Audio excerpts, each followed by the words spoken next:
د جلال آباد ښاروالۍ د ولسي غونډې په ترڅ کې د روان 1415 مالي کال د لومړۍ روبې د راټولو شوو عوایدو او ترسره شوو کارونو په تړاو معلومات له ولسونو سره شریک کړل.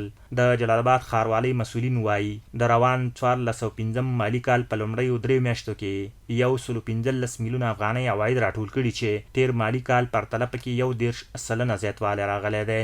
د جلال آباد ښاروالۍ د 1415 مالي کال د اولې روبې حسابدهي غونډه ترسره شوه چې د 1415 کال د لومړۍ روبې عواید 115 میلیونه جمع شوي چې د 1404 کال په پرتله 1% زیاتوالی راغلی.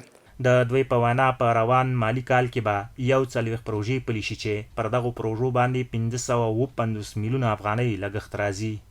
د 1415 کال لپاره 12 پروژې ډیزاین شوي دي چې 24 پروژې د 1404 کال انتقالي پروژې دي چې ټوټل 140 پروژې راځي چې د 140 پروژو مصارف 550 میلیونه لګښت راغلی. د جلال آباد ښار اوسیدونکي د ښاروالۍ له ترسره شوو کړنو او کارونو رضایت ښیي.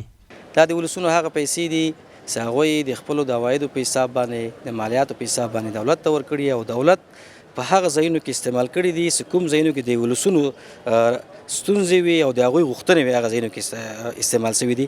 او زه د ښاروالۍ د دغه اقدام نه ډېر راضي یم او ډېره مننه ورنه کوم.